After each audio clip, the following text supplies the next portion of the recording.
Hi, I'm Kate.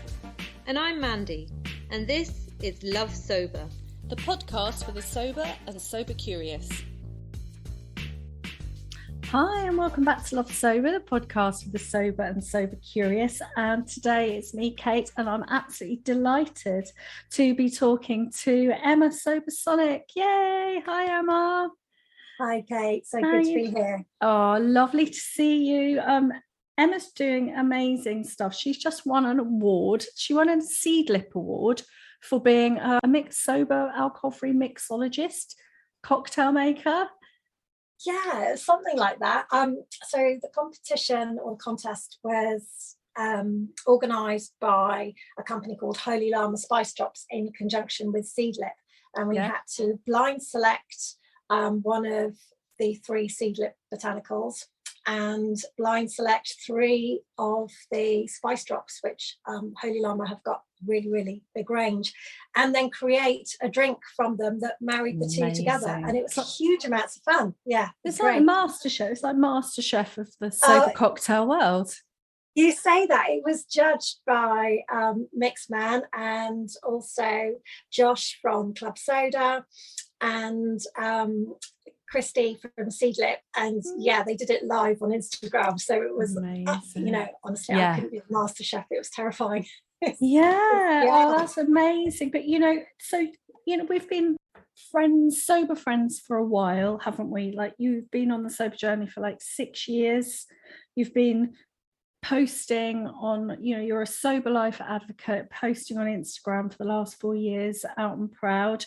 You're a mum. You're just passionate about promoting alcohol-free living as fun and a real sort of an inspirer, I would say. You really do some beautiful, inspiring work, and I know that if I was just starting out, it's people like you and accounts like yours that would really help me, because I'd be able to see, wow, there's some fun here, there's some sparkle, this isn't going to be all boring. So I just wanted to let people know, what you're doing. And I just really appreciate all the stuff that you're doing, really getting on with your life and being fabulously, alcohol free. So welcome to you. Oh, thank you, Kate. Thank you. I think that's so nice to hear, because there's a sense, isn't there, as you're plodding along on the sober journey, of what now? You can get to your milestones of a month or 3 months, and you can, hit them 6 months, a year, and it's like, there are moments where you think, is this it? Or what happens next? And so for me, I love following people who are a little bit further along down the tracks as well, or people who are sort of like yourself, around the same mark as me, or been, having a different kind of journey of getting there. And, everyone, it all feeds into the same thing, doesn't it? That sober is fun, sober is rewarding, and keep on the path, because it just keeps getting better and better, and new gifts and goodies come along the way, and it opens up and it unravels and it unfurls, and it's a brilliant journey. But it's a little bit like, if you're going for a swim, you've got to go through the breakers first to get out there. So it's kind of showing I love that metaphor. To get through there. Go through the breakers to get to the open water and the dolphins. Yes, and sometimes you need to have a bit of a rest on the platform, don't you, as well, before you can go back out. And it does come in waves. It's a journey, and that whole kind of ebb and flow, and just going with it. It's I'm sensing a watery vibe from you today, Emma.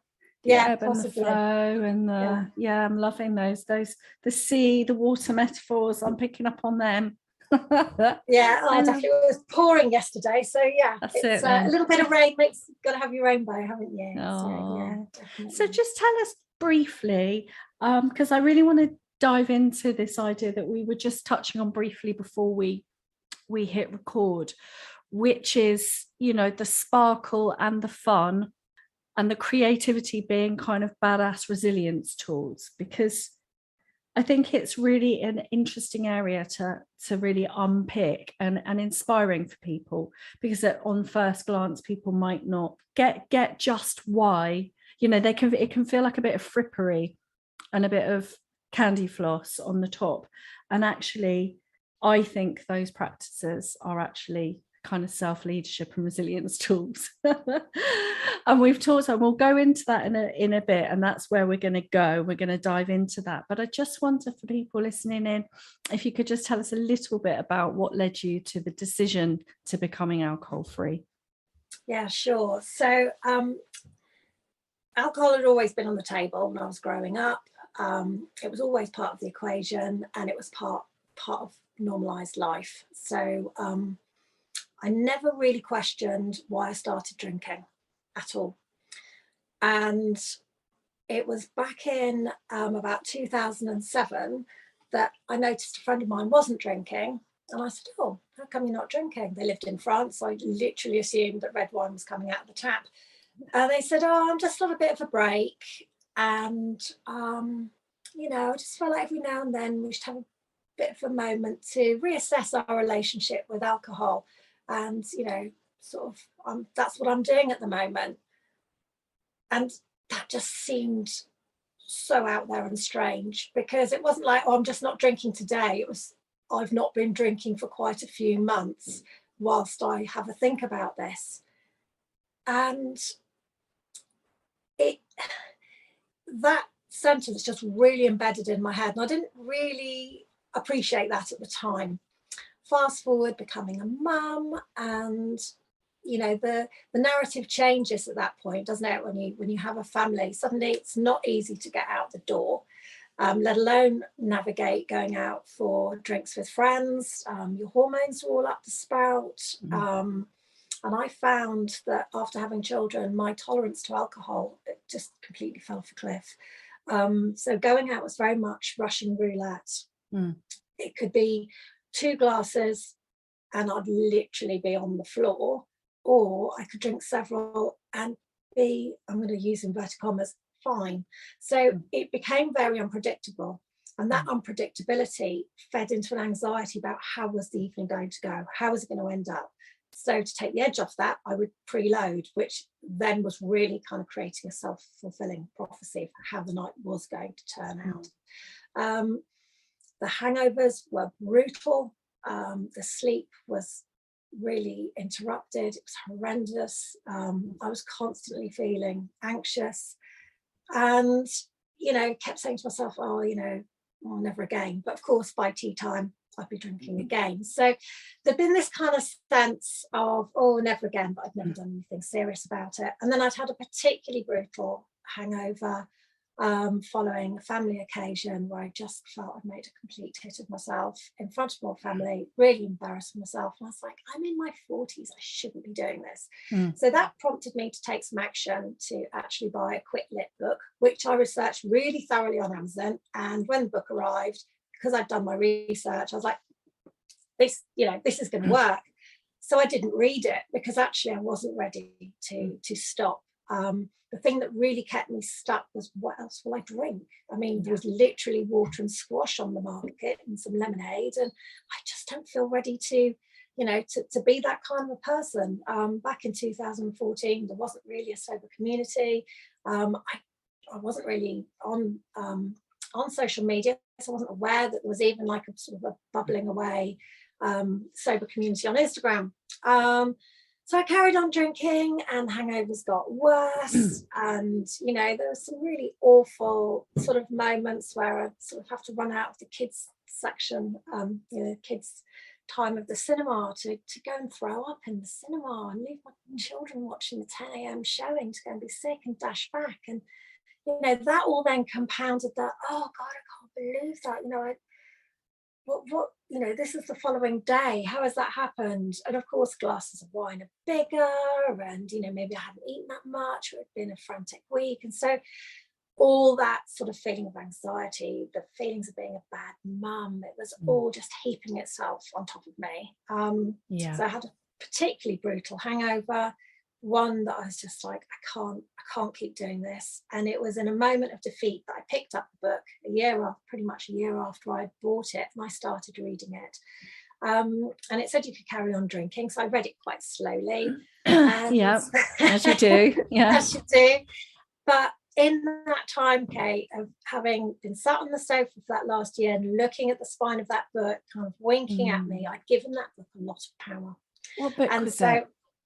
oh, I'm hesitant about saying it because actually, retrospectively, I've got ambivalent feelings about the book, but it was How to Quit Drinking Easily by Jason Vale. Yeah, see, I love that book. That was one of the 3 that got me sober.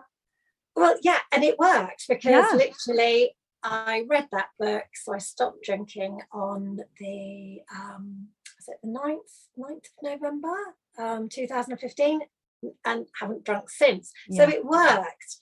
However, that book kept me rooted in fear. It kept me Okay. rooted in so much fear, and I didn't view my choice as being empowered. It was one of defeat. It was one of not being able to drink normally. It was one of, not being part of the crew, and all the sort of bits of identity that I had amassed over the previous 30 years of drinking. Suddenly they'd gone, and they'd been packaged up, and that was that bad person. That was that person who couldn't drink or wasn't going to be any fun anymore. So that kind of all got wrapped up and boxed away. How did you move from that place? So, so you had that, and I really resonate, that familiar, sort of trajectory of it kind of starting to not work, the shame kind of building up, the motherhood compounding it, us, aging as well, and the Russian roulette. Sure, it's not that black and white thing. It's quite difficult. Then we have to do all that self-identification and that soul searching. It's hard work. You did all that, you got that book on board, something clicked where you could actually do some habit change, you could stop. So what then led you to the next bit, that kind of, because you said, this bad person was kind of packaged away. I can look at you now and just go, well, that's not how you are now. So what was the next bit? What changed? Oh, I don't know. It took a while, and it took a lot of sort of self-discovery in that time, and it was a really slow process. And within that time, there's a lot of self-realization that you literally kind of emotionally crystallized as like a 14-year-old, like the time that you first started to drink, when you first sort of made those forays into like adult life, because everything had been accompanied by alcohol, to one degree or another. And a lot of my choices have been made with alcohol in a kind of, press the F it button, or, oh, well, I'll see how I feel tomorrow, will I, won't I, depending on the hangover. So suddenly not have that in the equation was, on the one hand, really freeing, and on the other hand, really terrifying, because it had, like, who am I without? Yes, yeah, and it had defined so many choices that I had, made previously, rightly or wrongly.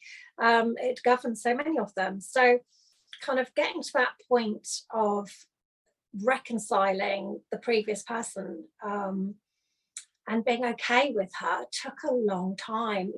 Like, so much self-compassion, so much forgiveness, and just moving through that some of the things that previous party persona had done were kick-ass. Like, I'm so grateful that she bought that bright pink leather sparkly coat that I still wear, because I would never have bought it otherwise. Overdrawn to the max, go and spend all your wages on a like bright pink leather coat. So it was like learning to love her and feel, you can take her by her hand, and she was making the right choices for the time that she was living in, and she was dealing with it. There's that sense of, when we stop, there is that kind of separation. It's like we've got to, it's like the wine which had to shut the door and just literally not go there. So for a period of time, it meant I recognized that I couldn't access certain things. Like, I couldn't go out onto the patio for 4 years because that was too triggering. I thought I'd never have fun again. I'd never feel sort of almost high again, and not high as in off my head, but just high as in exuberant, ridiculous, running down a hill, just shouting at the wind and doing stupid things, giggly and joy. Anything. And then I think over time, like you said, there's this beautiful thing that happens, that there's an integration. If we are doing those things, and we have that support, and that's available to us, like, however, I'll ask you how you do it in a minute, but it could be through a lot of my stuff came through programs and say discovering Tara Brach and yoga practice. That was part of my integrative practice, that meant that those bits that I could reconcile those bits of myself and love on myself, and that, like you said, it takes a while. So I mean, what kind of things facilitated that for you? So right back in the early days, it was simple things like subscribing to a magazine and having like a monthly treat to look forward to. It was buying myself flowers. It was treating myself to pretty much anything that cost the same as a bottle of wine, because it was kind of like, well, I would have spent that in any case. Yeah. So if so I you want can justify that. Yes, absolutely justify it. So if it was going to, and I kind of like price things by, that's 2 bottles of wine, that's 3 bottles of wine. And so it was really kind of, giving myself stuff. And I tried that approach several years previously when I'd given up smoking. And I think for me, because I'd really struggled to give up with cigarettes and had got there eventually, I, from that, had a real sense of self-knowledge. I know that if I stop something, it's not just that I kind of like put the brakes on it. I totally come off the tracks and fall into the ravine, and it will take an entire team to get me back on those tracks, because it's just not happening. So I kind of let myself off the hook on a lot of things, as long as I did not drink. That was like the one thing that was not going to happen.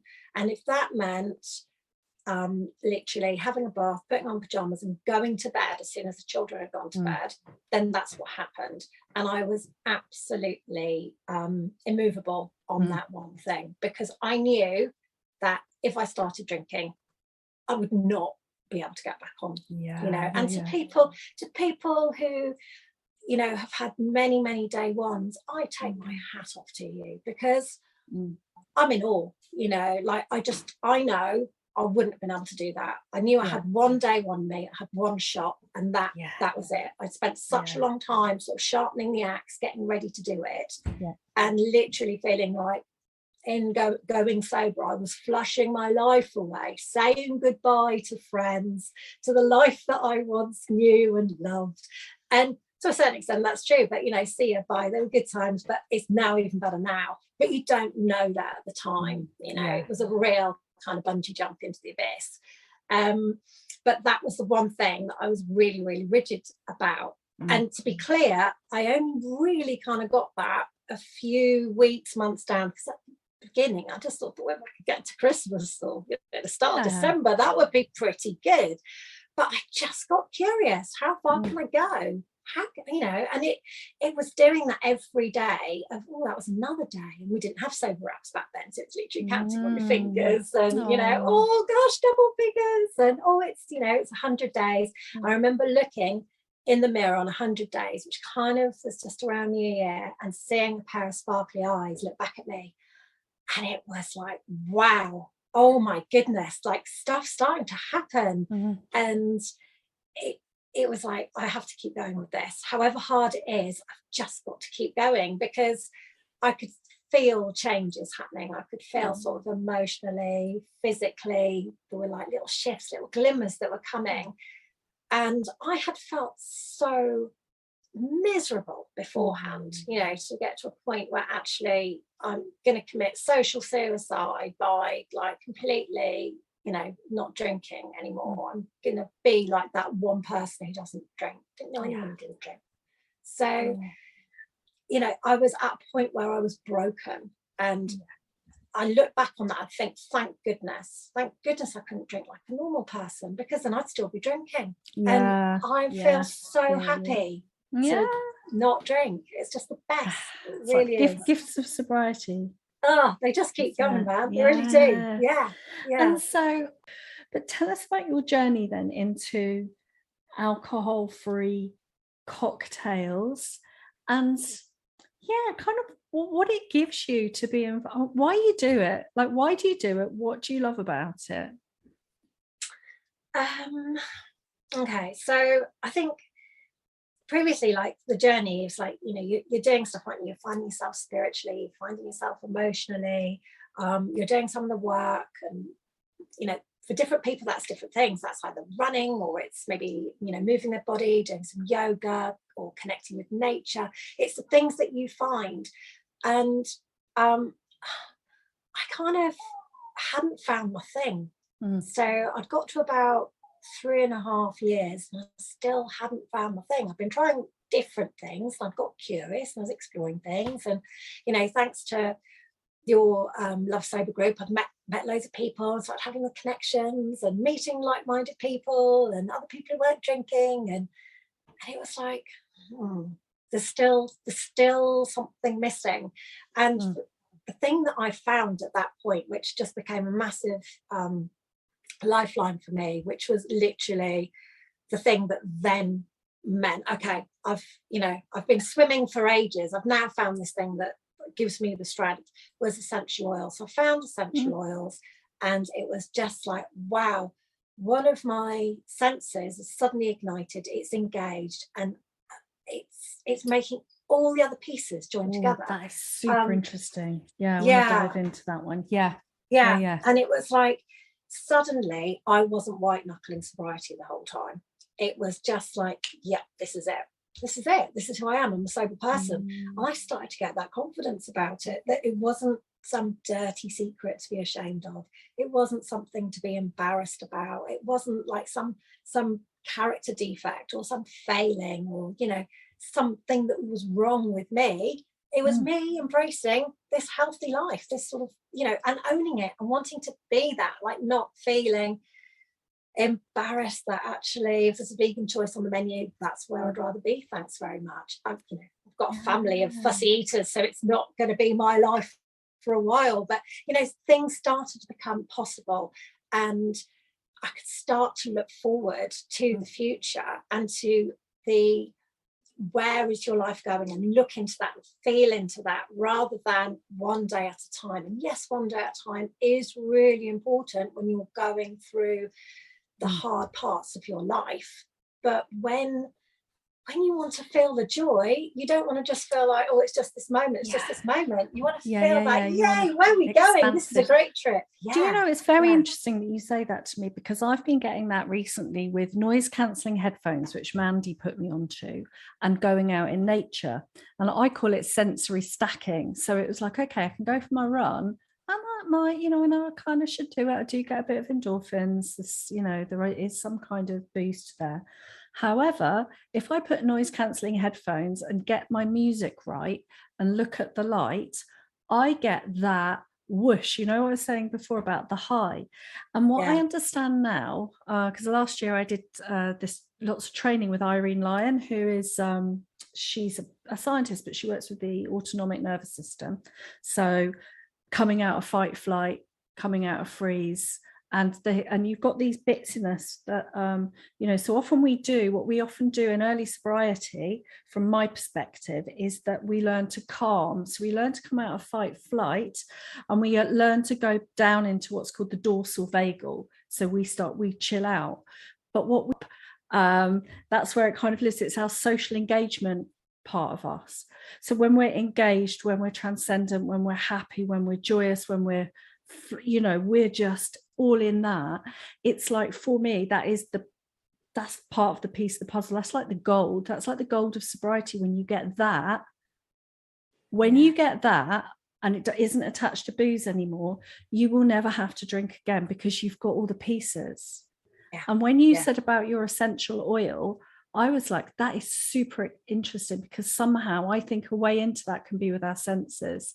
And you said that was olfactory, that was your sense of smell, right? Yes, yeah.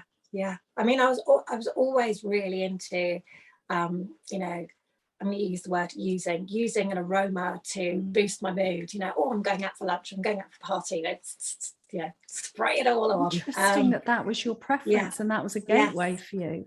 Yeah. And I hadn't really fully appreciated quite how ignited that would make me feel, and how suddenly I could feel like my spontaneity was coming back. because that was the sort of thing that I did miss about drinking, was that you never kind of quite knew how the evening was going to go out, and it could be a bit hedonistic, or you could meet interesting people, and it would just kind of all like rattle along. And there was always that bit, that kind of longing before of, oh, you know, it was always a bit fun. But actually, once you've managed to access those sensations, for want of a better word, via something else, you don't need to have the chaos, the anxiety, and all the negative things that come from the alcohol. So suddenly I was like, oh my god, no, not missing out on that at all. Like I've found my jam. This is heavenly. Yeah. And through some kind of sensory experience, through being skillful about that, which is essentially, you know, in your sober toolkit, you know, if there's a neurobiological thing happening, so I'm totally nerding out today, really. But it is those brain chemicals, you know, you're balancing you're balancing your GABA, you're bringing them down, you're soothing, but then you are, you know, you've obviously got some kind of oxytocin, serotonin coming up, because your engagement system is coming online, which is somehow for you is that sense of smell as part of it, which I just find fascinating. Oh, it's so, who knew, so right? Interesting. I know. I mean, it's so interesting how different smells make us feel differently about things, and we connect smells. So it's so powerful. You know, it's one of the few senses that actually connects memories. Yeah, exactly. You know, and links things. So it can really take you back to a place and time, or it can make, and therefore it can make you feel certain emotions. So it's amazing to be able to to play with that, and to therefore manage your own emotions, but also maybe others who you live with as well. You know, a couple of teens, it's quite helpful with the old hormone roller coaster. So like that was just massive, and it was from there that suddenly I started to feel like my creativity was coming back, you know, in many different ways, and sort of started to do quite a lot of things that I hadn't done for a long time. And, you know, some of those connected in sort of mindful practices where, again, they were really calming, they were really restful.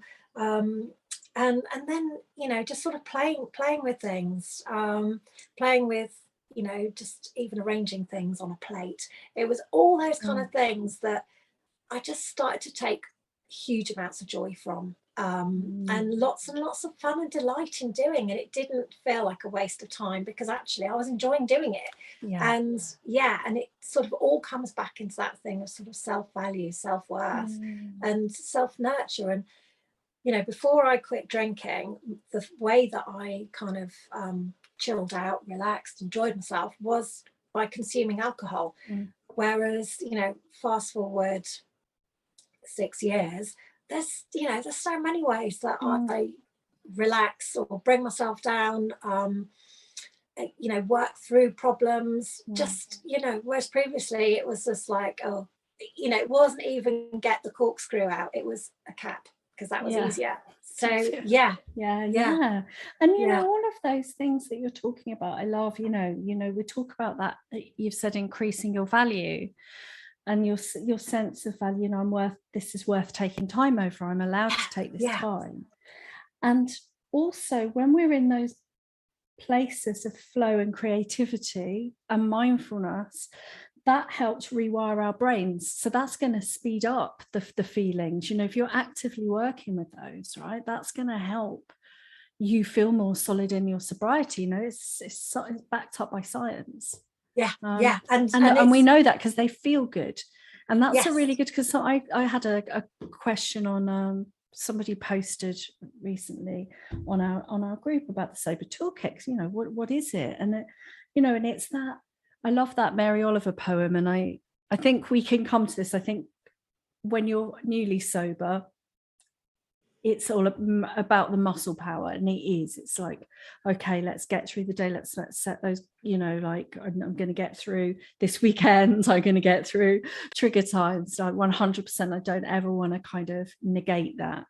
But then what you're talking about, you know, 6 years down the line and it earlier, but that feeling of like Mary Oliver poem of let the soft animal of your body love what it loves.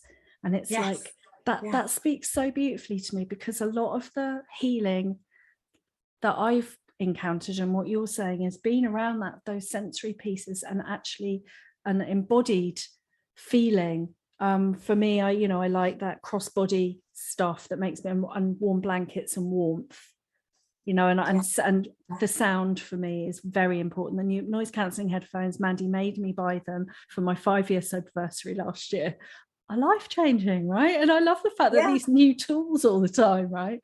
Yes, so, and it's like, why have I waited so long to get these? Like this year I've started doing complete opposite to that warmth, cold water showers in the morning. That's next. Yeah, that's better. Yeah, and I was like, I would never have thought that I would be someone who'd start my day with a cold shower. Yeah, but that tones your vagus nerve again. That will be that allowing that a greater efficiency of coming out of fight flight or accessing joy states. So and it's also about making a conscious decision first thing in the morning, because you're there and the water's warm, and it's that conscious decision of, I'm going to turn this on to cold. And there's been a few moments I'm like, I don't know if I want to. And then I'm like, I can do, and it's empowering. You're making a choice. I can do this, and it's I'll be there. Yeah, for you start badass. Yes, yeah. And it's like, wow. And that's the thing about the sober journey, it just keeps getting better. Yeah. And so tell us about this, because I really do want to dive into this idea of the alcohol-free cocktails. Yeah. And how there's all that beautiful, there's that sensory stuff there, it's creative, there's the social aspect.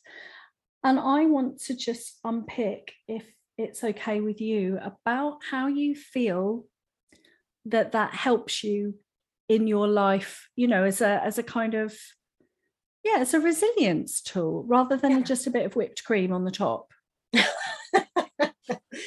Only if it's vegan cream. I love it. It's so much fun. So let's be clear, if I was still drinking, I would not have the drinks cabinet that I've got right now. Like, I just wouldn't. It would be empty. It would all be drunk. And I was lethal with a shaker previously, and people didn't want to drink my cocktails at all because the measurements were all out. It was all a bit blurry. It was just chuck it all in because really we're just drinking to get hammered here. That was the goal. So alcohol-free is a completely different experience. It's about balancing flavors. It's about having something that's aromatically uplifting or stimulating. I mean, you get your lemons, you roll them between your hands. It smells, just joyous. Similarly with any herbs that you're using. I often grow things in the garden or pick things, beautiful flowers. So it's also kind of like making it look beautiful. And that is the polar end of the spectrum from when it was literally open a screw cap on a bottle of Sauvignon Blanc and pour it in the fridge and glug, So it's like very, mindless very to mindful, isn't it? It's like that whole and it's about combining different flavors as well from botanicals, or amplifying those with, say, either a sort of a syrup that I might have made, so that you get sort of a complex drink as well. So it's something that you're sipping, that you're enjoying. It's about grown-up drinking. It's the sort of drinking that I couldn't do when alcohol was in there, because it was like chug, chug, chug. And it's about taking time, it's thinking about it and taking time, enjoying the process. And because I am this sober goddess who deserves to have a beautiful glass of something delicious. I'm feeling like, I can say that, and it doesn't sound, prissy or something, but choosing some lovely things to put in the glass, and getting the old glasses out as well, the ones that you put away because they belong to the bad person, getting those out and kind of being like, these have got some lovely memories attached to them, and crumbs. Crikey, I can't believe they're not smashed. Like, wow, that was an achievement. And really like the whole thing. Integration and almost like rewriting as well. It's almost like you get to rewrite yeah, I get sometimes when I talk to people and for myself, you get that idea of sliding doors, you know, that, you know, that version and this version. And basically it just sounds like you've kind of rewritten this in the most beautiful way, you know. Honestly, if 20-year-old me could see, you know, the martini glasses, one still not broken, and that actually it had alcohol free in it, they would be astonished on both counts. You know, they really would be. Yeah. Like, wow. But I think you become your best self when you're not drinking. You know, you become the person that secretly you always wanted to be, but never really felt that you were capable of being.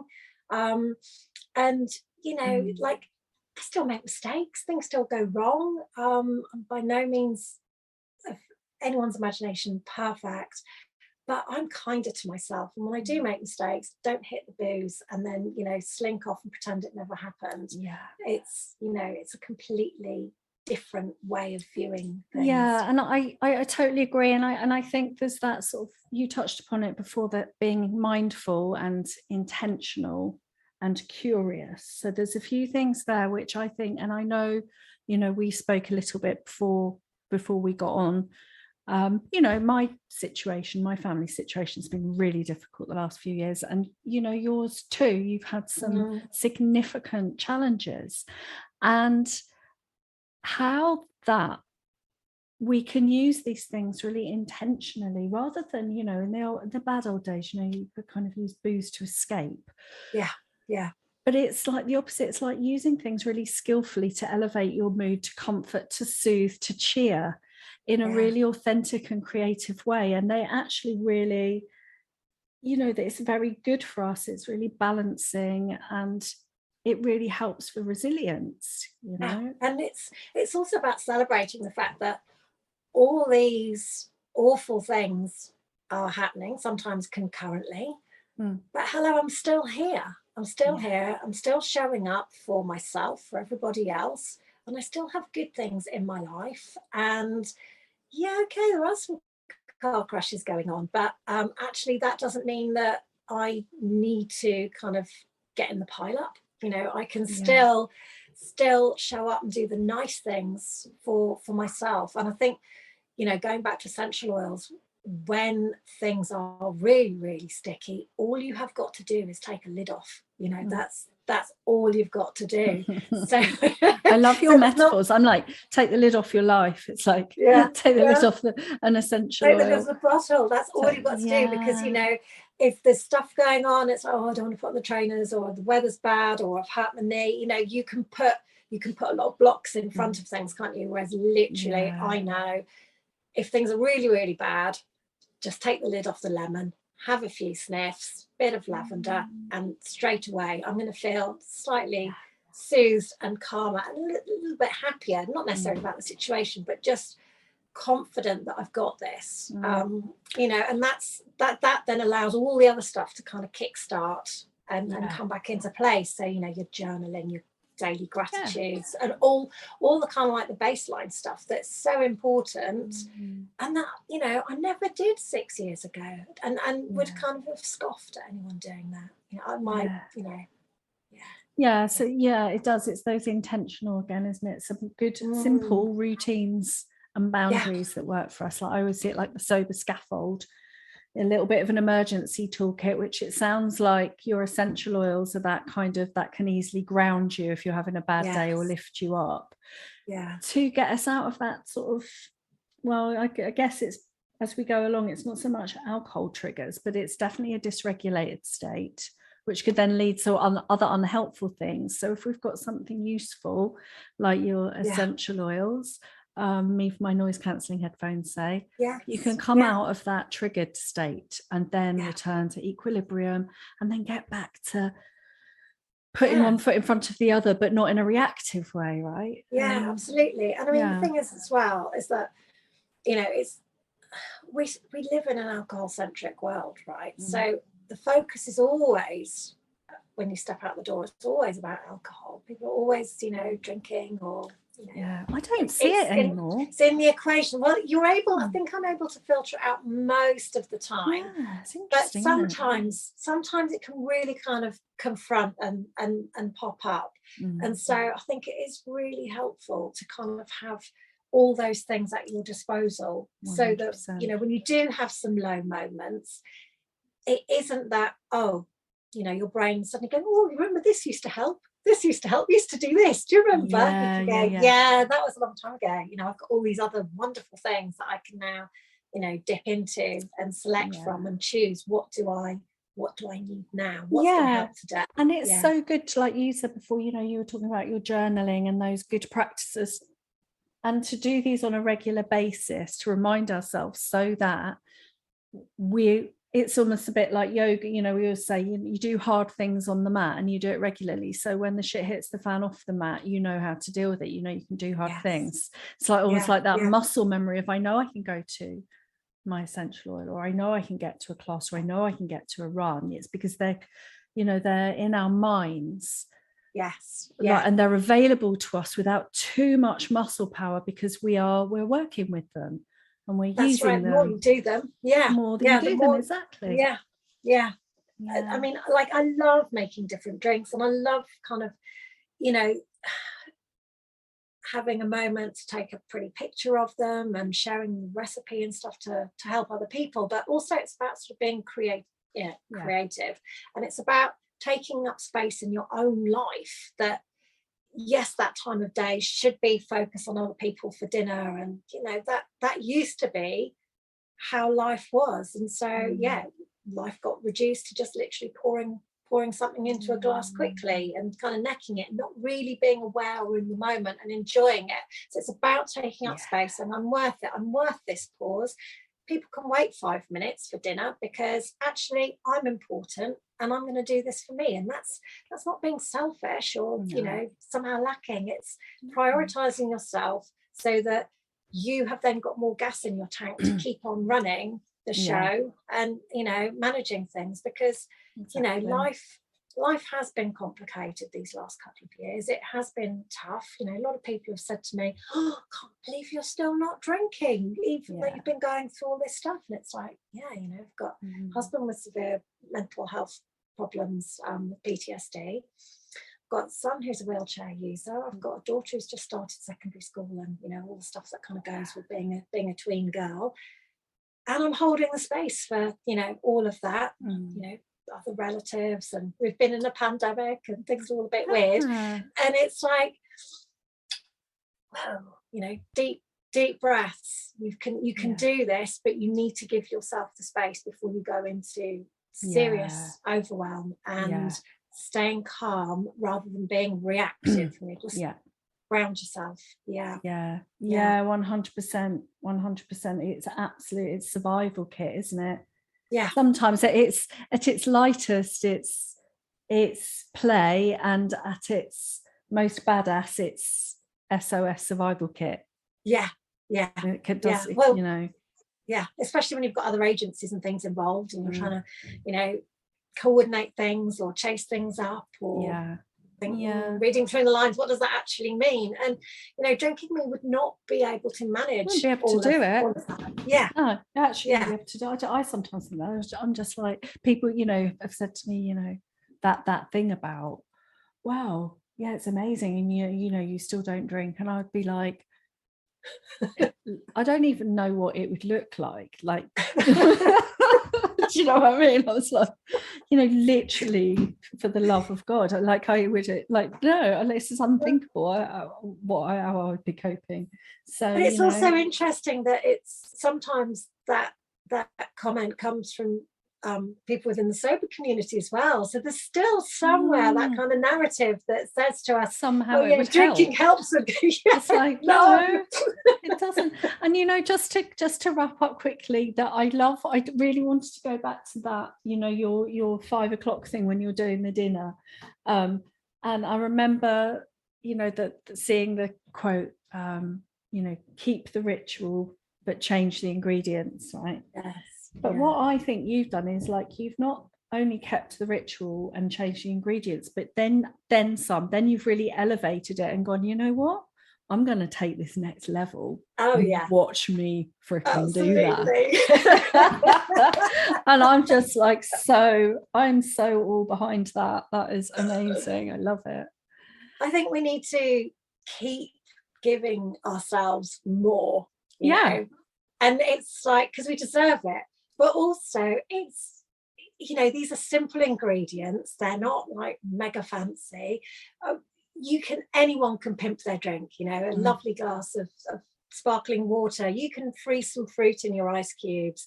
You can put in some lovely herbs that you've either grown in a pot on your windowsill or, you know, nicked from your neighbour's garden if they're nice and they let you. You know, there's lots of things that you can do, or, you know, like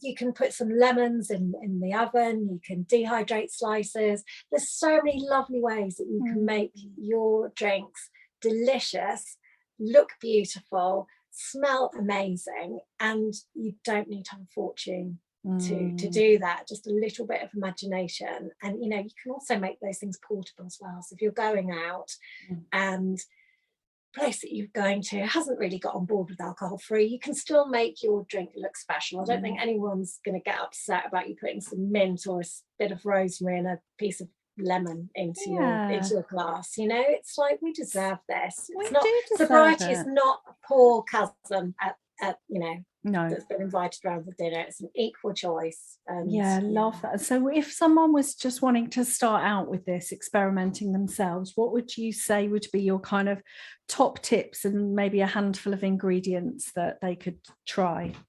So if they're going to go on board with some alcohol-free spirits, then get some big ice cubes, because the bigger the better. They will melt and then your drink will dilute slower. So big ice cubes is number one. Get all your old glasses out, you know, like celebrate the person who used to be and enjoy her for getting you this far in life, and you know, raise a toast to her and enjoy some of the memories that, you know, have come through, because they're all part of you. A bit of a ritual there. Get some little cocktail sticks, or you know, they can be wooden ones, or you can get something that is metal, so that you can sort of skewer some little fancy bits. So you've got some garnishes on your glass. That always looks nice, cheers me up. And you can put anything on there, you know, gherkins, pickles if you're having a Virgin Mary, you know, the lot. Just make yourself love on you. If you want to ask for some bits and pieces, then I'd say straws are lovely, metal straws, glass straws. You know, there are other ways that you can make your drink look beautiful through, you know, stirrers. Pretty inspired me. I'm going to do it. I'm going to do it. I mean, everything. Think about, you know, some fruit. If you like fruit in your non-alcoholic cocktails, they can be lovely, or muddle them, crushed ice, play around. Think about what you used to like drinking and what flavors you enjoyed, and then kind of take it from there. And if you're going to find something triggery, leave it alone. Don't go there. So I used to drink a lot of alcohol. I used to drink a lot of alcohol. I used to drink several people's a week. I used to drink a lot of wine, and I think that's one of the reasons that I really love alcohol-free cocktails, because I'm not trying to replicate something. This is a whole new world. I love that. It's important, isn't it? Because we were talking about triggers earlier, and you know, you quite rightly pointed that out. And I love that. And it just it's really exciting. I feel like maybe a kind of a love sober mixology event coming on with you you're an Emma masterclass. Really, this is what I'm feeling like at the moment. You'll be in hot demand, I'm sure. It would be so much fun, because you know, we all know that once we've gone out and that initial anxiety is worn off, we all have the best time. You know, we all have the best time when you're together with your friends or with your group of sober people. Once that initial kind of oh, well, you know, what's going to happen? Once that's gone, you have a brilliant time. Yeah. However, at a certain point in the evening, you can kind of get a little bit fed up of maybe what the drinks choices are. So yeah, something like that would then empower people to even ask, you know, their local bar, would you mind stocking this, or how about this, to go out and seek out those choices. Yeah, definitely. That's so good, so assertive. There's so many now. There's so many. Yeah. It's the sober revolution. Brilliant.